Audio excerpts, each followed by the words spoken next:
도장을 찍는 순간 남편은 코웃음을 쳤습니다. 앞으로 내 회사 근처에도 얼씬거리지 마. 괜히 징징대면서 전화해오지 말고. 구청 민원실, 복도, 형광등 불빛 아래서 남편 이현수의 얼굴은 이미 다른 사람 같았습니다. 5년을 함께 살았던 사람이 맞나 싶었어요. 저는 아무 말도 하지 않았습니다. 할 말이 없어서가 아니라 이미 할 말을 다 해뒀으니까요. 다만 남편은 아직 그걸 모를 뿐이었죠. 이혼 서류를 건네받고 나서 저는 조용히 주차장으로 걸어갔습니다. 남편이 뒤따라오며 뭐라고 했지만 듣지 않았어요. 남편의 차, 검은색 제네시스 앞에 섰습니다. 작년에 법인 명의로 새로 뽑은 차였죠. 저는 조수석 문을 열고 가방에서 USB 하나를 꺼냈습니다. 아무것도 적혀있지 않은 흰색 USB였어요. 딱 하나만 빼고요. 앞면에 날짜 하나가 적혀 있었습니다. 저는 2021년 4월 3일. 그게 뭔데? 남편이 물었지만 저는 대답하지 않았습니다. 조수석 시트 위에 USB를 살짝 올려놓고 문을 닫았어요. 그리고 돌아섰습니다. 눈비가 섞여 내리고 있었습니다. 발걸음이 이상하게 가벼웠어요. 숫자는 거짓말을 하지 않습니다. 제가 세무사 보조로 일하면서 배운 첫 번째 원칙이었어요. 저는 박서연입니다. 올해 37이에요. 결혼 전에는 종로구 작은 세무사무소에서 일했습니다. 세금 신고서 검토, 경비 처리, 매출 대사 같은 일이었어요. 숫자를 보면 이상한 점이 눈에 들어오는 일이었죠. 그땐 몰랐습니다. 그 눈이 훗날 제 인생을 지키는 무기가 될 줄은요. 남편과 만난 건 지인 소개였어요. 남편은 서울 마포구에서 소형 무역회사를 운영하고 있었습니다. 직원 5명짜리 작은 회사였지만 매출은 나쁘지 않았어요. 남편은 성실하고 듬직해 보였습니다. 남편은 첫 만남에서 저한테 이렇게 말했어요. 저 혼자 다 하려니까 한계가 있더라고요. 숫자 관리해줄 사람이 진짜 필요했어요. 그 말이 프로포즈처럼 들렸습니다. 지금 생각하면 그게 처음부터 신호였는데 그땐 몰랐죠. 결혼하고 6달쯤 지났을 때였어요. 남편이 말했습니다. 서연 씨, 우리 회사 격리 자리 비었는데 와서 도와주면 안 될까? 당분간만. 사람 뽑으면 인수인계 해주고. 당분간. 그 말을 믿었습니다. 저는 다니던 세무사무소에 사직서를 내고 남편 회사로 출근했어요. 월급은 없었습니다. 처음에 물어봤을 때 남편은 이렇게 말했어요. 우리 회사인데 무슨 월급이야. 나중에 배당으로 챙겨줄게. 어차피 우리 돈이잖아. 어차피 우리 돈. 그 말이 얼마나 공허한 말인지 나중에야 알았습니다. 그렇게 5년이 지났어요. 사람은 뽑히지 않았습니다. 당분간은 영원이 됐죠. 저는 매일 아침 9시에 출근해서 저녁 7시가 넘어서야 집에 왔습니다. 매출 정리, 세금 계산서 발행, 경비 처리, 급여 이체, 결산 서류 작성까지 다 제 일이었어요. 그러면서도 월급은 한 번도 받지 못했습니다. 생활비 명목으로 한 달에 200만 원을 받았어요. 직원들보다 적은 금액이었죠. 어느 날 남편에게 말했습니다. 저도 이제 회사에 기여한 만큼 받아야 하지 않을까요? 직원들 월급보다 적게 받는 건 좀 이상하잖아요. 남편은 짜증스러운 표정을 지었습니다. 뭔 소리야. 내 회사인데. 나중에 회사 잘 되면 같이 잘 되는 거지. 그게 부부잖아. 부부. 그 단어가 이상하게 공허하게 들렸습니다. 일은 같이 하는데 이익은 가치가 아니었으니까요. 그때부터 저는 이상한 점들을 발견하기 시작했어요. 처음엔 작은 것들이었습니다. 경비 처리를 하다 보니 눈에 띄는 항목들이 있었어요. 골프 용품 구매 내역이 한 달에 3번이나 올라오는가 하면 접대비 명목으로 빠져나가는 금액이 실제 거래처 미팅 횟수와 맞지 않았습니다. 처음엔 제가 잘못 본 줄 알았어요. 다시 확인했지만 역시 이상했습니다. 그보다 더 이상한 건 따로 있었어요. 회사 매출은 꾸준히 오르고 있었습니다. 제가 서류 작업을 하니까 숫자가 눈에 들어왔거든요. 근데 회사 통장 잔고는 항상 빠듯했어요. 매출이 오르는데 왜 회사 자금이 늘지 않는 걸까요? 저는 통장 내역을 들여다봤습니다. 매달 정기적으로 법인 통장에서 개인 통장으로 이체되는 내역이 있었어요. 수취인은 남편 어머니 이름이었습니다. 이체수 매달 500만 원씩 빠짐없이요. 어머니한테 왜 매달 500씩 이체하는 거예요? 남편은 무표정하게 대답했습니다. 부모님 생활비. 내가 외아들인데 당연한 거 아니야? 맞는 말이었습니다. 부모님 생활비는 드려야죠. 그런데 이상한 건 시어머니 통장에서 그 돈이 다시 나가는 경로였어요. 얼마 뒤 저는 우연히 알게 됐습니다. 시어머니 명의로 최근 3년 사이 두 채의 아파트가 등기됐다는 걸요. 시어머니는 직업이 없으신 분이었어요. 그 돈이 어디서 났을까요?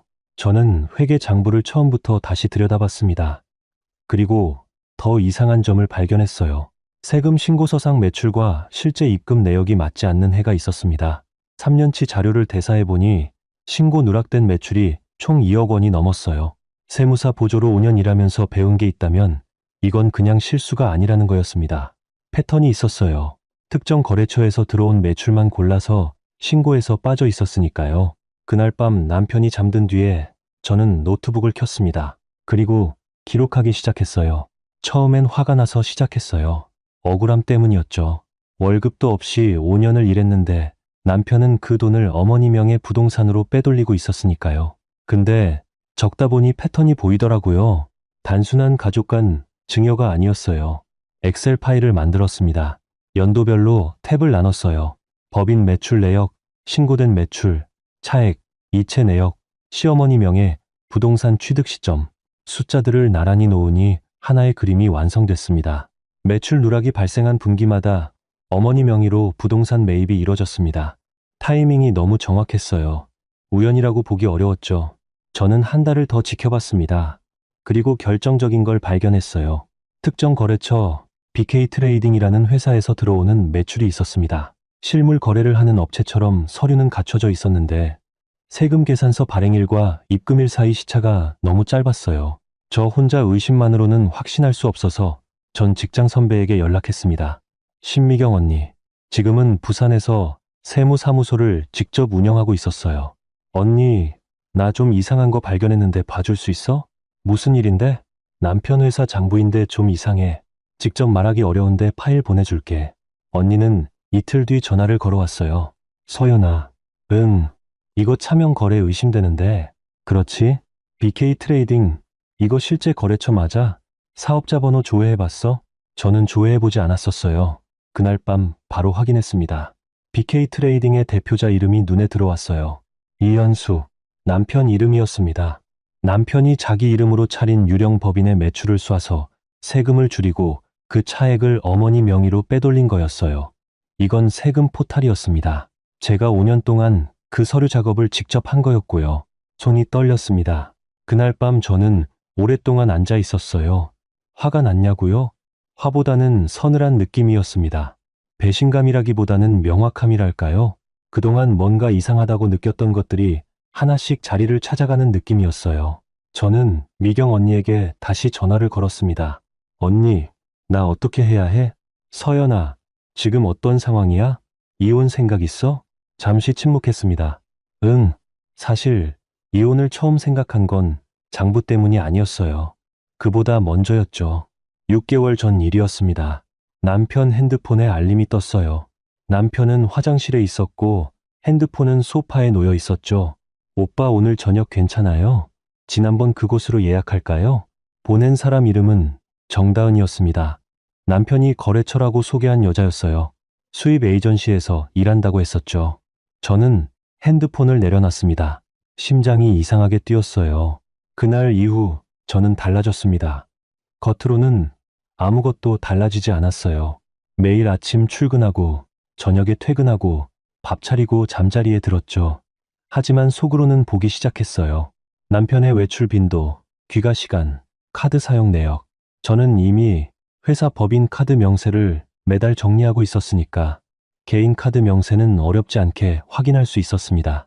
패턴이 보였어요. 거래처 미팅이라는 날 저녁, 강남구 특정 호텔 결제 내역이 반복됐습니다. 한 달에 두세 번씩이요. 그리고 그 날들을 달력에 표시해보니 남편이 야근 혹은 접대라고 말했던 날들과 정확히 겹쳤어요. 저는 왜 바로 말하지 않았냐고요? 솔직히 말씀드릴게요. 무서웠습니다. 확신이 없어서가 아니라 확신이 있었기 때문에 무서웠어요. 말을 꺼내는 순간 모든 게 무너질 것 같았거든요. 회사도, 집도, 5년이라는 시간도요. 그리고 이상하게도 저 자신이 믿어지지 않았습니다. 제가 예민한 건 아닐까? 제가 오해하는 건 아닐까? 이렇게 생각하게 만드는 게 오랫동안 당연히 해야지 라는 말을 들으며 살아온 사람의 습관이라는 걸 나중에야 알았어요. 하지만 장부를 들여다본 그날 밤 달라졌습니다. 저는 회사 서버에 있는 5년치 파일을 정리하기 시작했어요. 매출 대사 자료, 세금 계산서, 이체 내역, 법인 통장 사본, BK 트레이딩 관련 서류, 하나하나 USB에 복사했습니다. 매일 밤 남편이 잠든 뒤에요. 울지 않았습니다. 아니, 울긴 했어요. 근데 울면서도 파일을 정리했죠. 숫자는 거짓말을 하지 않아 제가 배운 원칙이었습니다. 그리고 미경 언니에게 파일을 보냈습니다. 언니, 이거 신고하면 어떻게 돼? 세금 포탈이면 국세청에 탈세 신고 가능해. 제보자는 포상금도 받을 수 있어. 포상금은 필요 없어. 그냥 사실이 드러나면 돼. 서연아, 응. 울지 말고 서류를 묶어. 감정은 증거가 안 돼. 그 말을 들었을 때 눈물이 멈췄습니다. 맞았어요. 감정은 증거가 안 돼요. 억울함도, 배신감도, 분노도요. 서류만이 진실을 증명합니다. 그날부터 저는 2달을 더 버텼습니다. 회사에 출근하고, 밥을 차리고, 남편 옆에서 잠을 자면서요. 티를 내지 않으려고 노력했어요. 서류를 정리하는 동안 남편이 눈치채면 안 됐으니까요. 남편이 이혼 얘기를 먼저 꺼낸 건 어느 토요일 오후였습니다. 서연아, 나 할 말 있어. 뭔데요? 우리 그냥 헤어지자. 저는 리모컨을 내려놨습니다. 예상하지 못한 건 아니었어요. 언제쯤 이런 말이 나올까 생각은 하고 있었거든요. 다만 이렇게 태연하게 말할 줄은 몰랐습니다. 갑자기요? 갑자기가 아니야. 전부터 생각하고 있었어. 솔직히 요즘 서연이 너 보면 답답해. 회사에서도 집에서도 표정이 없잖아. 내가 뭘 해줘도 반응이 없고. 저는 속으로 웃었습니다. 표정이 없었던 건 맞아요. 근데 이유는 달랐죠. 이혼 동의해요. 남편은 당황한 것 같았어요. 그래? 그럼 재산 분할 같은 건 기대하지 마. 회사는 내 명이고 집도 내 명이야. 네가 요구할 수 있는 게 없어.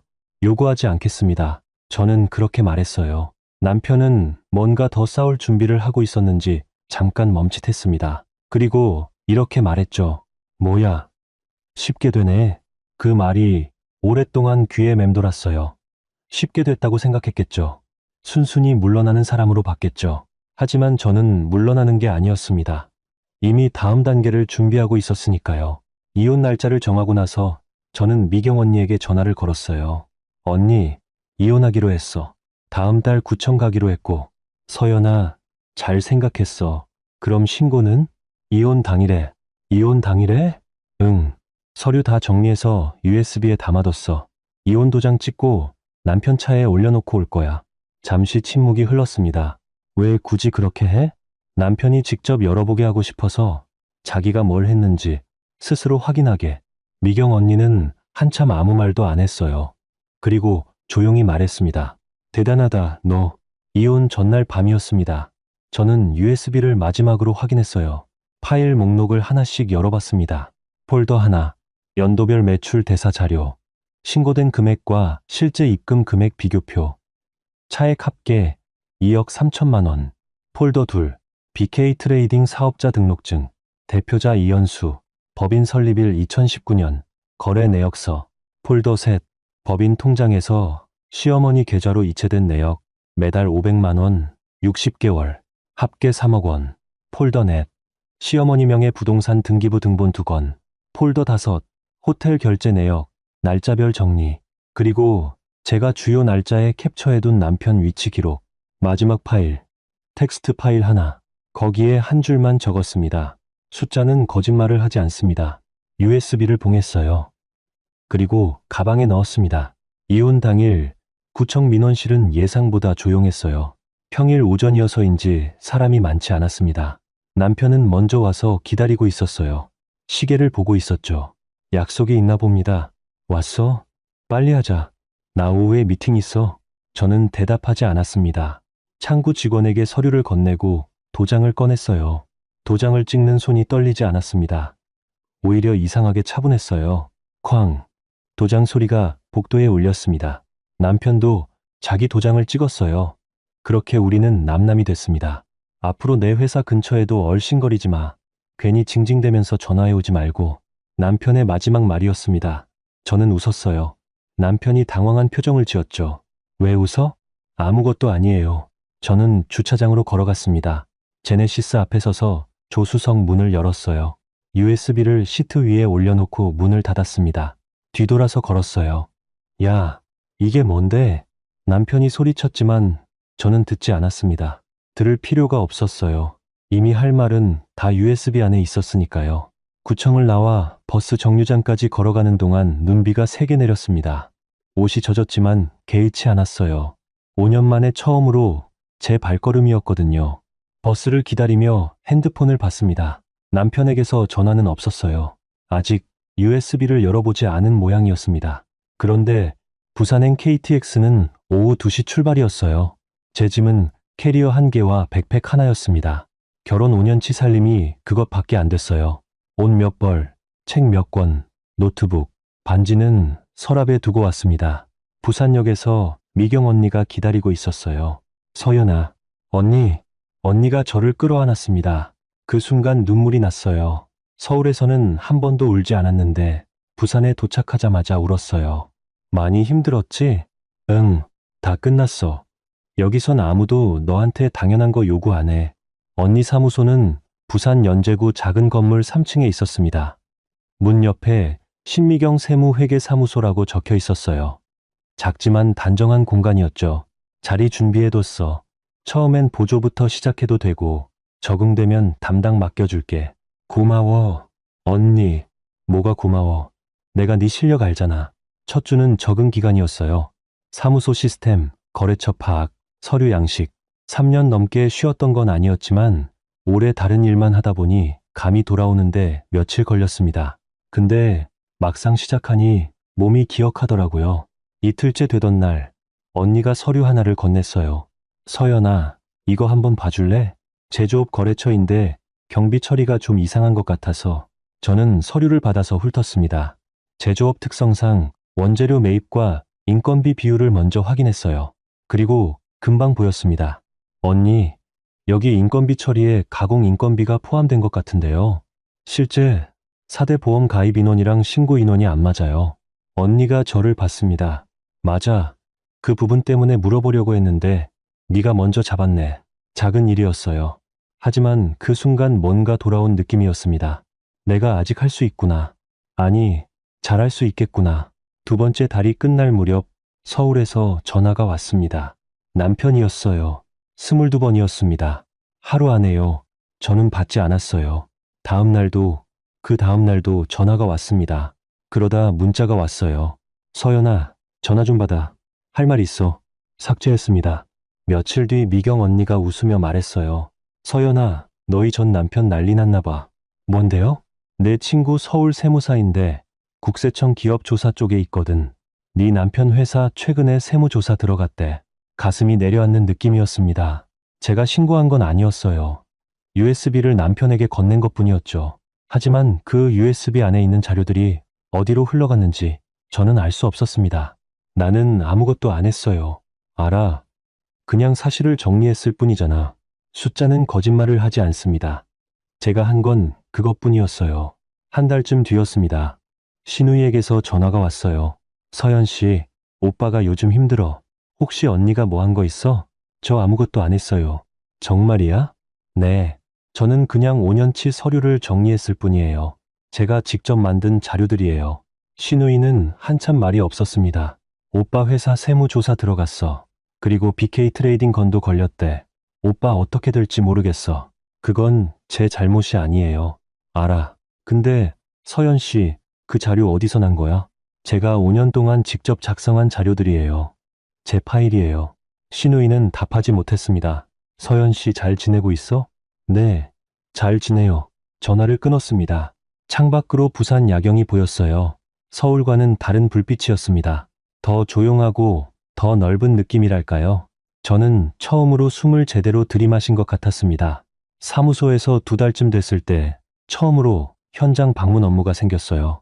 서면 쪽 작은 인쇄소였는데 화재 이후 보험 관련 세무 처리가 필요하다고 했습니다. 현장에 가보니 50대 초반으로 보이는 대표님이 계셨어요. 수십 년 운영한 가게가 기계 결함으로 절반이 타버린 거였습니다. 세무 쪽은 잘 모르는데 보험 처리하면서 세금 문제가 생길 수 있다고 해서요. 저는 꼼꼼하게 확인했습니다. 보험 보상금이 매출로 잡히는 항목인지, 손실 처리로 인정받을 수 있는 경비 범위가 어디까지인지 이틀에 걸쳐 서류를 정리해서 드렸어요. 덕분에 세금 부담이 많이 줄었네요. 여기 오길 잘했어요. 그 말이 오래 기억에 남았습니다. 저는 단순히 숫자를 맞추는 게 아니라 누군가의 현실에 실질적으로 도움이 되는 일을 하고 있었던 거예요.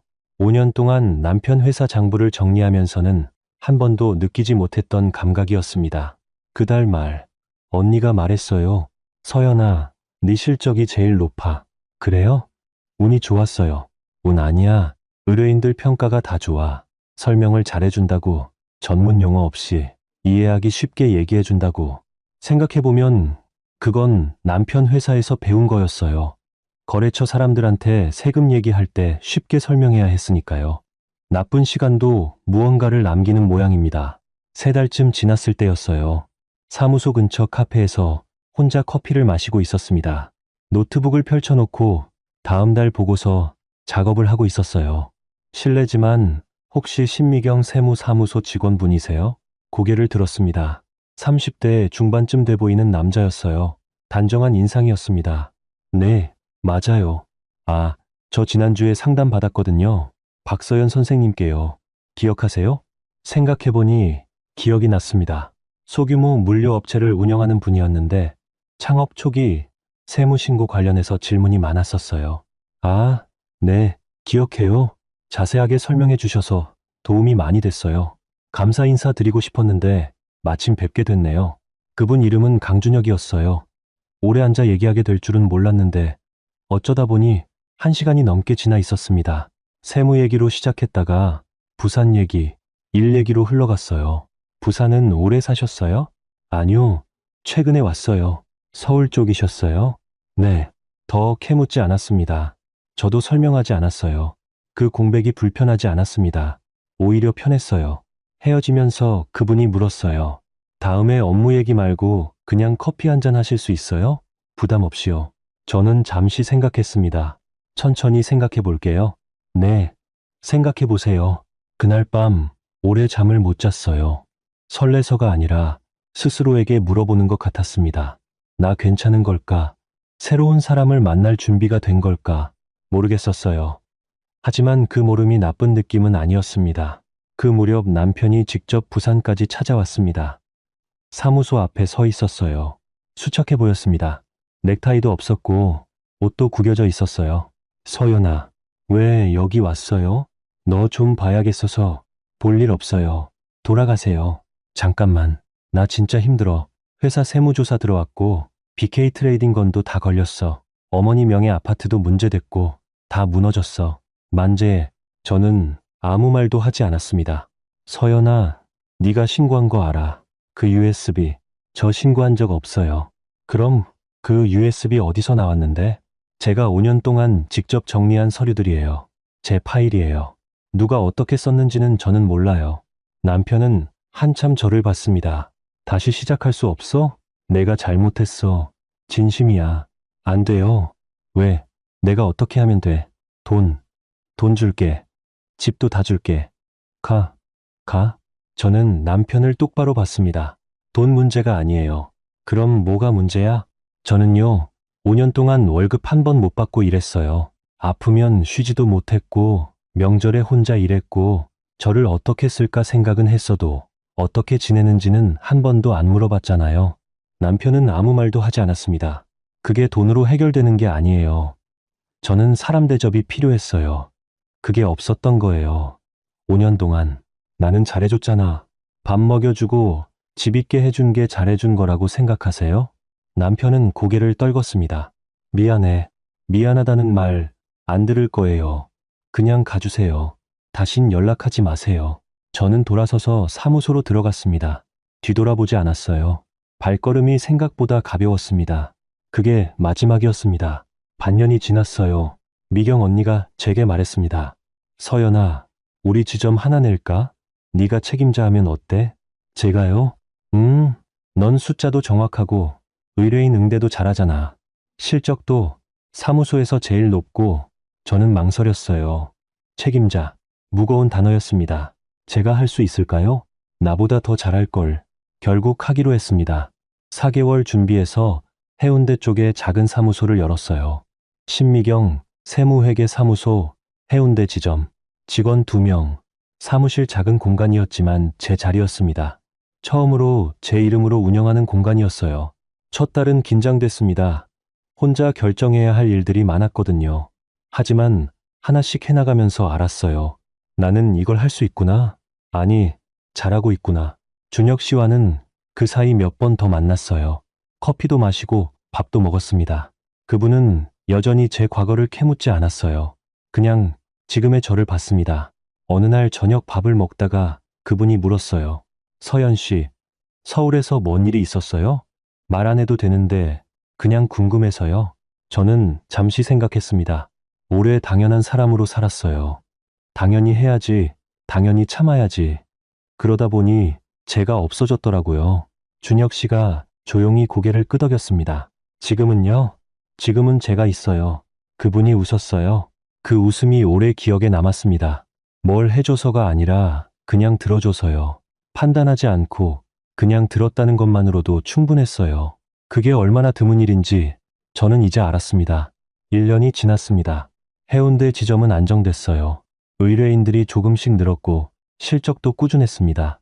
제가 직접 뽑은 직원 2명도 잘해주고 있었어요. 어느 날 아침 출근하는데 문 앞에 커피 2잔이 놓여 있었습니다. 준혁 씨였어요. 포스트잇 하나가 붙어 있었어요. 오늘도 잘 부탁드립니다. 저는 웃었습니다. 큰 것도 아니었어요. 그냥 커피 한 잔이었는데 이상하게 눈이 뜨거워졌습니다. 사람이 사람한테 해줄 수 있는 가장 중요한 건 거창한 게 아니구나. 그냥 오늘도 잘 부탁한다 하는 그 말 한마디인 거구나. 저는 5년을 잃었다고 생각했어요. 경력도, 시간도, 돈도요. 하지만 생각해보면 잃은 것만은 아니었습니다. 숫자를 보는 눈은 더 날카로워졌고, 당연하지 않은 것을 구별할 수 있게 됐고, 그리고 무엇보다 저 자신한테 솔직해지는 법을 배웠어요. 억울하냐고요? 처음엔 그랬습니다. 지금도 가끔은요. 근데 억울함을 붙들고 있으면 앞으로 못 가더라고요. 그래서 내려놨어요. 깔끔하게. 숫자는 거짓말을 하지 않습니다. 그 원칙이 저를 지켰어요. 이혼은 끝이 아니었습니다. 시작이었어요. 새로운 삶의 시작이었죠.